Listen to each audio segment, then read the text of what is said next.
some cases just stick with you. And the Elisa Lam case, well, it's definitely one of those. I bet you've at least heard her name. Oh, absolutely. Yeah. It's a story that seems like, I don't know, almost tailor-made for the internet age, right? Yeah. Young woman traveling alone. A hotel with a seriously creepy past. Yeah. And then that elevator footage, the one that went crazy viral. And it's that footage, I think, that really gets people. Because the official ruling was accidental drowning, but... But how did she end up where she did? That doesn't quite add up. And that's what makes it perfect for a deep dive like this. Right. We've got your sources right here, and we're going to, pick them apart, pull out the details that really make this case so perplexing. Yeah. Even years later. Okay, so before we get into all that, all the strange stuff, let's start with Elisa herself. Who was she? Well, she was a 21-year-old Canadian student. Yeah. On a solo trip across the United States, which, for anyone who's traveled alone, you immediately feel a connection to that. Yeah, that sense of freedom, of adventure. Exactly. And she was blogging about it, too, sharing her experiences online. So she's relatable, especially today with everyone on social media. It makes it even more, I don't know, real, She's not just a name in a headline. Exactly. These details help us see her as a real person. And it's important to note that she was navigating life with bipolar disorder, which she was managing with medication. We'll come back to that, I'm sure, because it has to be a factor we consider. But speaking of complexity, Elisa chose to stay at the Cecil Hotel in downtown Los Angeles. Now, even I know that place has a reputation. Let's just say it's not exactly known for, its cheerful atmosphere. I think notorious is the word that comes to mind. Yeah, notorious is a good one. Over the decades, it's been linked to, all sorts of disturbing incidents, suicides, unsolved murders. It's the kind of place that even, seasoned true crime fans might think twice about. So Elisa is at this hotel, which already has, let's just say, a certain vibe. And then on January 31st, 2013, she vanishes. And initially, it seemed like a pretty standard missing person case. Yeah. Mr. Checkout, family couldn't get a hold of her, police are called. It's tragically not all that unusual, sadly. Right. But then things get strange. What happened? Give me the details. Guests at the Cecil started complaining about the water. Low pressure, a strange taste. Oh, no. I think I know where this is going. Nearly 3 weeks later, on February 19th, Elisa's body is discovered in one of the hotel's rooftop water tanks. Those tanks are huge, by the way, big metal cylinders. Yeah. Not easy to get to at all. Okay, so that discovery, just the location alone, it's incredibly unsettling. But, how did she end up in the water tank? Was it foul play? The official cause of death was ruled accidental drowning. There were no signs of trauma on her body, no indication of a struggle. But that doesn't tell us how she got up there. To the roof. Into the tank. It's not like those are places you just accidentally wander into. Exactly. And that's where the simple answer, the accident, it starts to unravel. And this case becomes a real puzzle.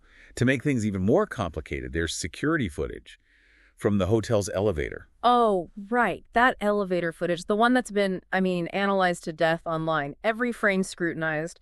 We need to talk about that for sure. This footage is probably, it is the most talked about piece of evidence in this entire case.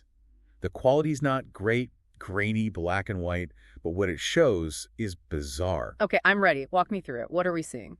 So, Elisa enters the elevator alone. Seems normal at first, pressing buttons, but then her behavior changes. She's moving in and out of the frame like she's hiding, but there's nobody else there. And that's where, for me at least, my mind starts going to all these places. Is she hiding from someone? Is this like a delusion? What's going on in her head? Then it gets even weirder. She's gesturing, talking like she's communicating with someone. But again, totally alone in that elevator. It's unsettling, to say the least. Yeah, I remember the first time I saw that. I got chills. It's not just that it's strange, but knowing what happened to her, it adds this whole other layer of, creepiness. It's like a window into her state of mind. Right before she disappeared. Yeah. And because of that, it's fueled so much speculation. Okay, so we've got this footage, this really strange, eerie elevator footage.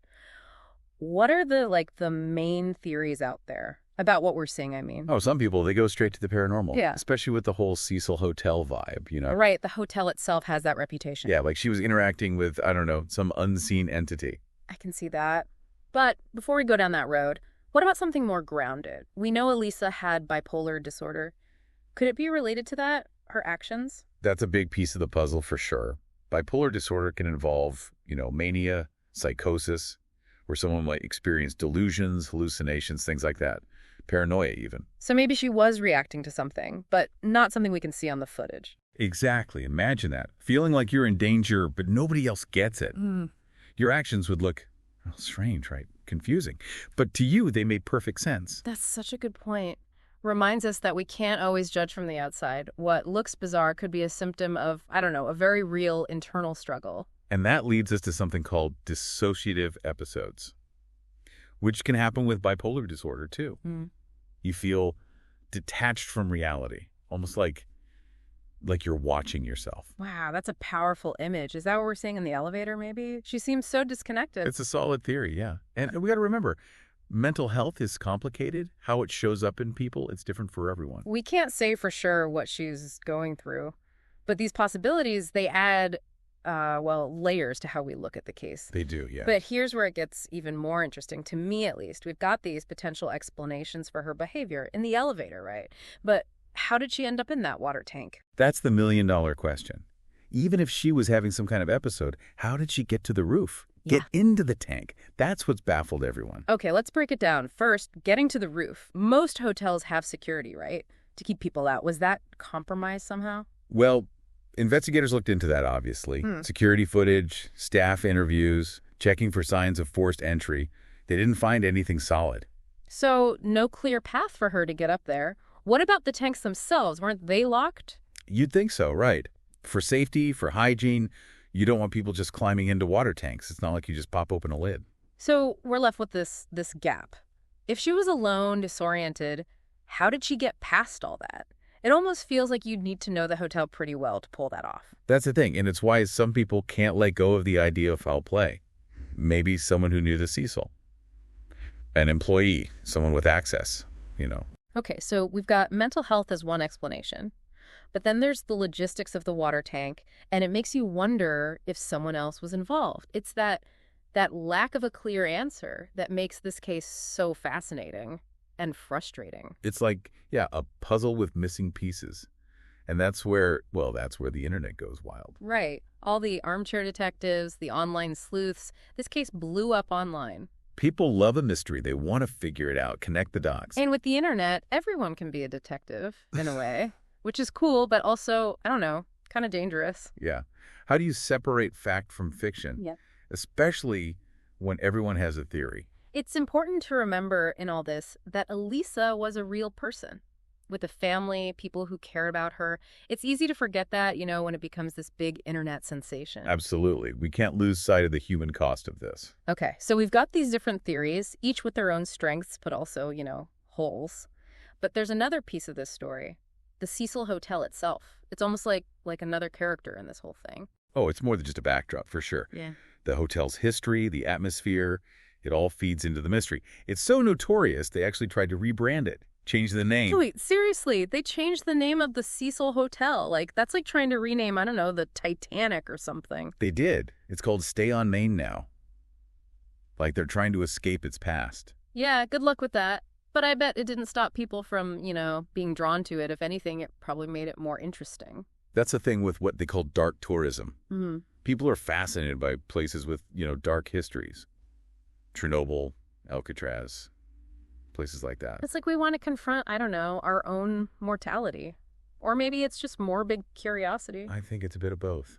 And the Cecil, with all its baggage, plus the Elisa Lam case, it's a magnet for that kind of tourism. Which begs the question, knowing what we know, would you stay there? I don't know. Part of me is like, yeah, for the history.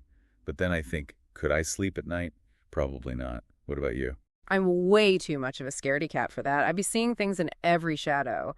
But I get the appeal. It's like stepping into a real-life horror movie. But it's more than just spooky stories, right? There were real tragedies there. Real people lost. Very true. Important to remember that. Okay, we've covered a lot here. Elisa, the footage, the theories, the water tank, the hotel itself. Where do we even go from here? Well, I think we need to zoom out a bit. Think bigger. This case, it's not just about Elisa Lam. It's about how we as humans deal with the unknown. Yeah. How we try to make sense of things that don't make sense. It's crazy, right? This case starts out as this local tragedy, and then it just explodes, becomes this worldwide thing, and we're still talking about it all these years later. Why do you think that is? The internet, for one. That elevator footage, It went viral. I mean, really viral. Suddenly, everyone's an expert. Everyone's got a theory. It's like, yeah, real life mystery playing out online. Right. Everyone's trying to solve it, add their piece to the puzzle. Which, I mean, it's kind of cool that we can all connect like that. Yeah. But also, But it's a breeding ground for misinformation, too. So many voices, so much speculation. how do you even know what to believe? But it's not just the internet, right? There's been books, documentaries. Oh, yeah. It's inspired a ton of stuff. Movies, TV shows, the whole works. People can't get enough of it. It's like a modern urban legend. And those always tap into, like, our deepest fears. Yeah, the idea of disappearing, something bad happening, it gets to you on a gut level. And the Cecil Hotel just adds to that whole vibe. It's not just a building, it's the symbol, right? Of all the bad stuff that happens in cities. Yeah. The hidden stuff. But okay, so we've got the internet, we've got people's fascination with true crime, we've got a good story. But there's something else, too, with this case. It made people talk about mental health. That's a really important point. It's like this case study, almost, in how complex mental illness can be. It forces us to, like, look beyond what we see, to what's going on inside someone's head. We don't always know what other people are dealing with. And that's a good reminder, I think, to be more, I don't know, understanding, compassionate. Exactly. So we started with this mystery, all these strange details, these unanswered questions, but we ended up talking about, well, bigger things, you know? The internet, storytelling, Yeah. mental health, it's all connected. And that's the power of Elisa Lam's story, I guess. Makes you think. It really does. And sometimes the best stories, they're the ones that don't have all the answers. So to our listener out there, if you're still thinking about this case, and I bet you are, remember that sometimes the most intriguing things, they're the ones that keep us guessing. And don't forget to check out the show notes for links to, well, all the stuff we talked about. The elevator footage, the Cecil Hotel, and if you're interested in learning more about mental health, we've got resources for that too. We'll be back soon with another deep dive. Until then, keep exploring, keep asking those tough questions. And keep the conversation going. Thanks for listening.